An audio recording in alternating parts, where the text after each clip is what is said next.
સુરતના પાનેસરા ખાતે જ્વેલર્સની દુકાનમાં છતના પતરા કાપી દુકાનમાં ઘૂસી લાખોની ચોરી કરી ભાગી છૂટેલા રીઢાઓને પાસેથી બસ ચાલક અને કંડક્ટર દ્વારા મુદ્દામાલ કબજે કરાયો હતો। જોકે તક જોઈને બંને રીઢાઓ યુપીના કાનપુરના પહેલા રનૈયા પોલીસ સ્ટેશનમાં થદમાંથી ભાગી છૂટ્યા હોવાનું પોલીસે જણાવ્યું હતું। તો આરોપીઓને પકડવા પોલીસે ચક્રો ગતિમાન કર્યા છે। સુરતના પાનેસરા પોલીસ મથકની હદમાં આવેલી કૃષ્ણા જ્વેલર્સમાં 27 થી 28 જૂન વચ્ચે અજાણ્યા તસ્કરોએ છતના પતરા કાપી દુકાનમાં પ્રવેશ કરીને ચાંદીના દાગીના અને રોકડ મળી કુલ 7.62 લાખની ચોરી કરી હતી।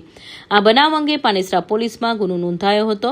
ઇન્ચાર્જ પોલીસ કમિશનર વાગબ જામીર, અધિક પોલીસ કમિશનર તથા નાયબ પોલીસ કમિશનર નિધિ ઠાકોરની સૂચનાને લઈ મદદનીશ પોલીસ કમિશનર ZR દેસાઈના માર્ગદર્શન હેઠળ પીઆઈ કેડી જાડેજાની ટીમ પીએસઆઈ કેજે વસાવા સાથે તપાસમાં જોડાઈ હતી અને જ્વેલર્સની આજુબાજુના કેમેરા ચેક કરતા 2 ઇસમો શંકાસ્પદ લાગતા તેઓની તપાસ કરાતા તેઓ રિક્ષામાં બેસી પહેલા પારસી પંચાયત કમ્પાઉન્ડ અને ત્યાંથી બીજી રિક્ષામાં કામરેજ પહોંચી ત્યાંથી એસકેટી ટ્રાવેલ્સની બસમાં યુપીના કાનપુર રવાના થયા હતા। જે અંગેની માહિતી મળતા જ પોલીસે બસ કંડક્ટરનો નંબર મેળવી ફોટાઓ મોકલી આરોપીઓને નજીકના પોલીસ મથકે લઈ જવા જણાવ્યું હતું। જોકે કાનપુર પહેલા રનિયા પોલીસ મથક પાસે બંને ચોરોને શંકા જતા તેઓએ ચોરાયેલા દાગીના વાળા બેગ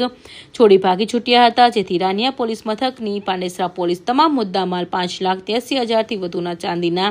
દાગીના કબજે લઈ આરોપીઓને ઝડપી પાડવા ચક્રો ગતિમાન કર્યા હતા।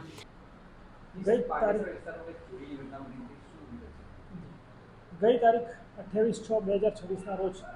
तेरे नाम रोड पर कृष्णा ज्वेलर्स नामनी दुकान थी जेमा एक गरफोड़ थी जेमा सोना चांदीना दागीना तथा 20,000 रुपया रोकड़ा चोरी थयेला था। जेनी खबर पोलीस स्टेशन मळता पांडेसरा पोलीस स्टेशने गुनो रजिस्टर करे અને ગુનો ડિટેક્ટ કરવા માટે પ્રયત્ન કરેલો। ગુનો ડિટેક્ટ કરવા માટે સીસીટીવી કેમેરા, મોબાઈલ અને હ્યુમન ઇન્ટેલિજન્સ કામે લગાડવામાં આવેલ, જેમાં 7 થી 8 ટીમો બનાવવામાં આવેલી, જેમાં સીસીટીવીની શરૂઆત કરતા આરોપીઓ તેરે નામથી રિંગ રોડ તરફ જાય છે, રિંગ રોડથી ટ્રાવેલ્સ તરફ પૂના તરફ જાય છે, પૂના ગામ તરફ, અને ત્યાંથી જે ટ્રાવેલ્સની બસ ઉપડે છે એ નંબર મળે છે અને એ નંબર આધારે ડ્રાઈવરનો કોન્ટેક્ટ કરવામાં આવે છે અને આરોપીઓના ફોટા વેરીફાઈ કરવામાં આવે છે। ત્યારબાદ બસ ઉત્તર પ્રદેશના કાનપુર વિસ્તારની જ્યુરિડિક્શનમાં જતી રહેલી હતી,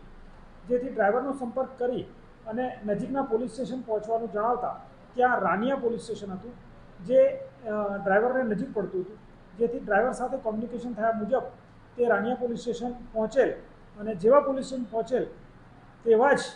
આ ચોર મુદ્દામાલ મૂકી અને ત્યાંથી ભાગી છૂટેલા, જે હાથમાંથી રવાના થઈ ગયેલા છે। પરંતુ તે ચોરીનો મુદ્દામાલ 100% રિકવર થયેલ છે અને પાંડેસરા પોલીસ દ્વારા મુદ્દામાલ રિકવર કરી આજ રોજ તેને ગુનાના કામે કબજે કરવામાં આવેલ છે અને 100% મુદ્દામાલ રિકવર કરવામાં આવેલ છે, જેમાં human intelligence, CCTV camera, mobile phone અને લોકેશનને પણ ડિટેક્શન માટે ખૂબ મદદ કરેલી છે। કુલ સીસીટીવી ફૂટેજ લગભગ 250 થી ઉપર જેવા થાય છે અને જેમાં 8 થી 9 ટીમ હતી, જેમાં સીસીટીવી કેમેરા પણ જોવામાં આવ્યા છે અને સીસીટીવી કેમેરાથી જ્યારે એ લોકોએ 3 થી 4 જગ્યાઓ રિપ્લેસ કરી છે, ત્યાં પણ હ્યુમન ઇન્ટેલિજન્સ દ્વારા ઇનપુટ ગેધરિંગ કરી અને મૂળ સુધી આપણે પહોંચ્યા હતા અને પાંડેસરા પોલીસે ખૂબ પ્રશંસનીય કામગીરી કરેલી છે।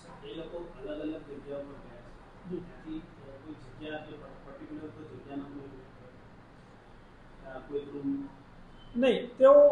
મૂળ સીસીટીવી ફૂટેજના આધારે આપણે કહી શકીએ, આરોપી તો જો આપણી પાસે છે નહીં એટલે એક્ઝેક્ટ કહી શકતા નથી, પણ સીસીટીવી ફૂટેજના આધારે આપણે એવું કહી શકીએ છીએ કે તેઓ ડાયમંડ નગરમાં 1 કલાક હોલ્ડ થયા છે